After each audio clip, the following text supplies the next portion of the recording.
মেয়েকে নিয়ে ঘুরতে বের হয়েছিলাম। খুব সুন্দর একটা আবহাওয়া ছিল। গিয়েছিলাম হচ্ছে স্বরূপকাঠি পেয়ারা বাজার আর হচ্ছে পেয়ারা পার্কে। মেয়ে আমার অনেক খুশি ছিল, সে অনেক ঘুরতে পছন্দ করে। আর প্রথমবার তাকে নিয়ে ট্রলারে ভ্রমণ করলাম, মা মেয়ে ম্যাচিং ড্রেস পরে। আসসালামু আলাইকুম। তো স্বরূপকাঠি ভাসমান পেয়ারা বাজার বরিশালের একটা বিখ্যাত জায়গা। তো সেখানেই যাওয়ার খুব ইচ্ছে ছিল। এখানে হচ্ছে ট্রলারেও যাওয়া যায়, ছোট নৌকায় যাওয়া যায়।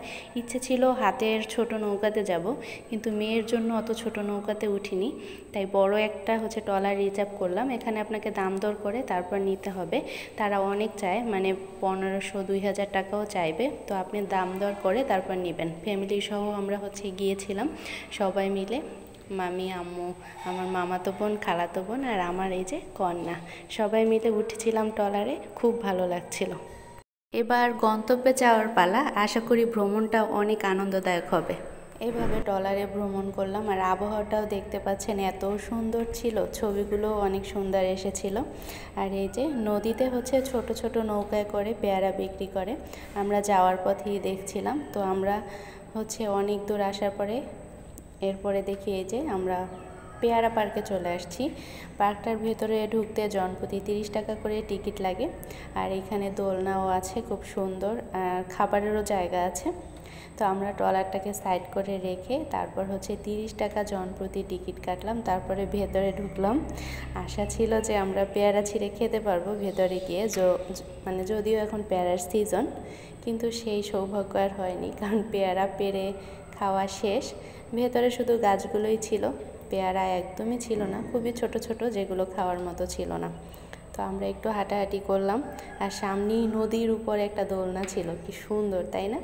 তো সেখানে উঠলাম বাচ্চাদের মতো। দোলনা দেখলে আমার মানে উঠতেই হবে এরকমের একটা অবস্থা। তো দোলনায় উঠলাম একটু, তারপরে উঠলাম হচ্ছে উপরে। এই যে কাঠের সিঁড়ি দেওয়া ছিল, মানে বেশ অনেকটাই উপরে। নিচে থেকে এই যে দেখতে পাচ্ছেন সিঁড়ি দিয়ে উঠতে হয়, পুরোটাই কাঠের তৈরি। যদিও উপরে উঠে একটু ভয় লেগেছিল, কিন্তু উপরে ওঠার পরে ভিউটা ছিল অসাধারণ। চারপাশটা হচ্ছে দেখতে খুবই সুন্দর লাগছিল। আর পেছনে ছিল আমড়া বাগান আর ছিল পেয়ারা বাগান।